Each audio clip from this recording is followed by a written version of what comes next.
I then applied for and was granted a temporary protection order. A few days later, I received a picture message of the note the sheriff's civil had left on the door of my stalker's then residence, with a message taunting me that said, "What you are trying to do is stupid, and a restraining order is just a piece of paper." Ultimately, he just avoided the process server, and I was not being protected at all. On May 31st of this year, I relocated. This did not deter my stalker. He vowed to find where I moved to and threatened that if he couldn't find me, he would find my family. He then sent me a map of my mother's home, whom he had never met. I received a message from a woman claiming to be my former landlord, informing me that I owed a balance on my account and needed to pay to avoid late fees, with a link provided in the message. It turned out to be my stalker pretending to be a woman, and the link was a tool used to grab the user's IP address. Upon this discovery, I changed my phone number and began to systematically dismantle any trace of my online presence. This action only seemed to anger him. Before deleting the profiles outright, I attempted to block him from contacting me. Each time I blocked one, he simply created a new account and proceeded to contact me as if nothing had happened. He created 12 different Reddit accounts, 9 different Tumblrs, 10 different Instagrams, 3 Meetup accounts, 4 Facebooks, with which he changed his location to that of my hometown and proceeded to add nearly everyone from my high school graduating class, and even 3 Duolingo accounts in MySpace. Yes, even MySpace. I then received an empty package from him addressed to my former residence with the declaration, "Address correction requested, do not forward." I'm assuming he thought the post office would adhere to his request and return the package to him with my new corrected address on it. In mid-July, he created a profile using my photos and likeness to threaten my family. When I didn't respond, he posted semi-indecent pictures of me on the profile in an attempt to blackmail me into speaking with him. I did not, and I contacted Twitter to report the account and have it removed, which they eventually did.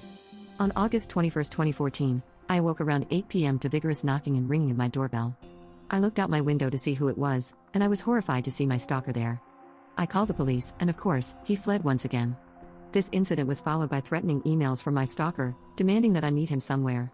He stated that because he had found me, next time I would wake up to gunshots, and that if I didn't comply, he would first taser me and grate me in the ass using my blood as lube. This past Sunday night, I woke up at 6:45 a.m. to the ringing and knocking again. I proceeded to record him on video while I was on the phone with the police. He fled on foot once again, and I was hit with the same response from law enforcement. "Well, we can't really do much because technically, at this point, he's not doing anything wrong." Then why does he flee, I wonder?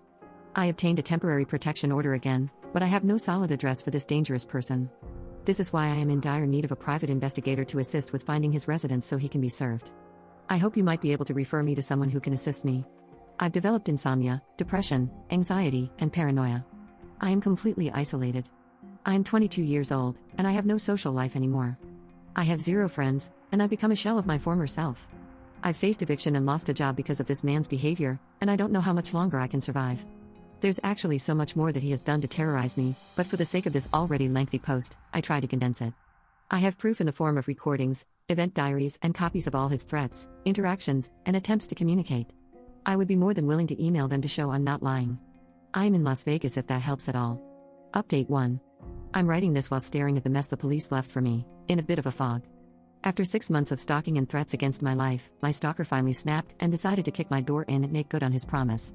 Out of fear, I had begun sleeping with a chair propped against my front door to give myself a few extra precious seconds in case of an emergency. I shudder to think how differently things might have turned out had I not barricaded the door. I awoke around 1:15 a.m. to the sound of the door giving way after one kick, followed by the sounds of my stalker struggling to dislodge the chair while forcing his way inside. I jumped up and grabbed the gun I've learned to do everything with, even shower. I stood at the top of my stairs and fired twice, hitting him in the chest.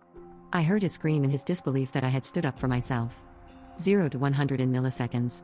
I've never been so afraid in my life. I do not know if he is living, but I do know the police have him, and that's what helps the most. After months of him evading the police, I began to question whether he was unstoppable, untraceable, a Houdini who would unalive me and get away with it.